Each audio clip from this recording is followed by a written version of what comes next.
Mr. Chairman, welcome back to the program here. You've chaired the House Homeland Security Committee. You're leaving the Foreign Affairs Committee right now. As you leave this position, what concerns you most in the world right now?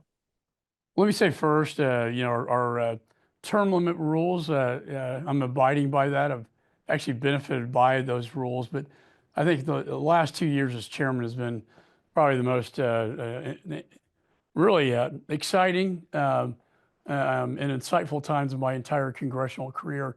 I'm still worried about the hot spots I see around the globe after the fall of Afghanistan. We saw the invasion of Ukraine. We also saw the alliance with China, Chairman Xi, and the threats against the Indo-Pacific and Taiwan. Obviously, their ally, the Ayatollah in the Middle East, and the threat to Israel from Iran, and then threat to from our southern border of people coming in. I think those are, you got two hot wars in a hot zone. It's really the Indo-Pacific. If you play out war games, it is more likely to be a source when I get asked the question, where would World War III occur? It would be most likely in the Indo-Pacific, which is why deterrence is so important. I hope the new administration will bring that deterrence to play. How likely do you think that is, World War III? Because we've talked about that in the past, not too long ago ourselves, and things seemed a lot hotter a few months ago last time you and I spoke. I will say, if you look at, we're likely to have a negotiated settlement on Ukraine. I think in the Middle East, I hope we go forward with normalization talks between the Saudis, Israel, and the United States. Have the Arab world agreeing to this. That would be a game changer in the Middle East. Finally, with respect to China, we have the great power competition. When I was last in the Indo-Pacific, South China Sea, I saw large Chinese battleships invading Philippine waters. They warned us in Mandarin to turn back and go home, that we are an invasion of Chinese sovereign territory. When I was in Taiwan, they exercised war games around the island. This is where the real tension is. However, we have more deterrence there now than we did just a couple of years ago. But one miscalculation, say in the South China Sea between the Philippines, who we have a security agreement with, and China, you can see how that could escalate. And then the allies of Russia, China, Iran, North Korea would play out against Japan, Philippines, Australia, UK, and the United States. That's something, and that's why I passed the AUKUS bill to provide this alliance between Australia, UK, and the United States, so we could innovate and build the weapon systems we need without the international regulations. Mr. Chairman, with the election of Donald Trump and his incoming administration here, do you think that has squelched some of the simmering battles around the world? It seems like the Israel-Gaza war has really been settled since the last time you and I talked. There's not as much talk about China anymore, it seems like, after the new administration coming in. And then we see what's going on in Ukraine and Russia, and Ukraine seems to be losing territory here and kind of on the downhill slide. Right. I think, this goes back to the beginning of history, but if you look at Chamberlain and Churchill, one stood for appeasement, one projected strength. Reagan talked about peace through strength. I think Trump provides a projection of strength and certainly not weakness. He also projects unpredictability. I think our adversaries don't really know what he's going to do. And that provides, I have to say, Jason, a fear factor. I remember talking to Condoleezza Rice. She said, you want everybody to like you, but they're not always going to like you. If they don't, you want them to respect you. And if not, then you want them to fear you. I think Trump provides that fear factor that Biden did not. I think our adversaries are fearful of what his next move could be, given the fact he is commander-in-chief, or will be, over the greatest military on the planet. Has the election of Donald Trump made the world safer, you think, at all? Well, you're already seeing, signs of, they know he's going to come into office. Like you said, it's cooled off a bit in the Middle East. It's cooling down a little bit. I'd say Russia is still very aggressive in Ukraine, Right. as are the Ukrainians, because they know that a ceasefire will most likely happen, and both sides want to be in the best position of leverage when the maps are drawn. I don't think China's stepping off the accelerator, but I do know they were hoping he would not win the election, and they also, they had a disinformation campaign in my election. They were hoping I wouldn't win, but I think Chairman Xi has a great deal of respect, but also fear for President Trump. Mr. Chairman, you finally heard from U.S. Secretary of State Antony Blinken. He defended the U.S. withdrawal from Afghanistan, which you investigated for years there. But based on your investigation and what the Secretary testified to the committee, do you think there's going to be any legislation that comes out of this that would prevent something like we saw at the end of the Afghan war and the U.S. pullout? I do. And, we can point all the fingers, and it would have been nice for him to take responsibility. And when you make a mistake, true leaders admit they made a mistake and they take responsibility. He's like a person that can't even admit they made a mistake. He continues to say it was a success, and everybody knows it wasn't. It was a disaster. It was catastrophic, and it, I think, led to a failed foreign policy with Russia invading Ukraine, China, and the Middle East. And so, but at the end of the day, I closed the hearing with, let's learn from this. Yeah.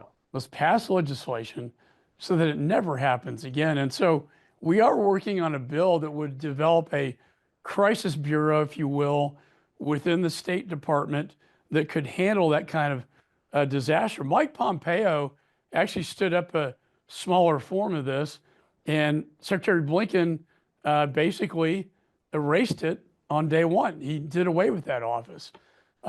There was also a lot of confusion as to who was in charge, who had the authorities to make certain decisions.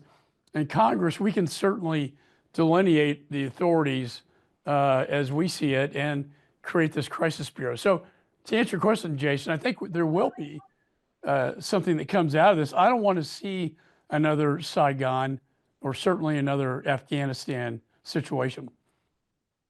You're walking away from this position as chair of the House Foreign Affairs Committee. You've held a lot of leadership positions in D.C. What's next for you politically? Well, I respect our term limits. It's the best job I've had. I learned a lot, Every day I was learning about every part of the world in the classified space as well. I want to carry on the information, the expertise I have to be a very a thought leader in the Congress, somebody who can, lead on issues of foreign policy, national security, and work with the incoming administration on how we can best achieve peace throughout the world and maintain our status, though, as a superpower that we inherited from the greatest generation, World War II. There has been chatter, though, about you potentially looking at a U.S. Senate run. Is that something you've thought about, or do you have higher political aspirations? I haven't, and I don't know what my good friend Senator Cornyn's going to do. I was hoping he'd be majority leader, but I'm sure there'll be quite a few candidates lined up for that one. I've had a lot of, strangely, a lot of opportunities thrown at me. I really want to spend the next 2 years doing the best job I can to help defend this great nation with my expertise. And, if that, I don't close off any options, at this point. You said a lot of opportunities thrown at you. Are those inside politics or outside politics? And outside. And outside.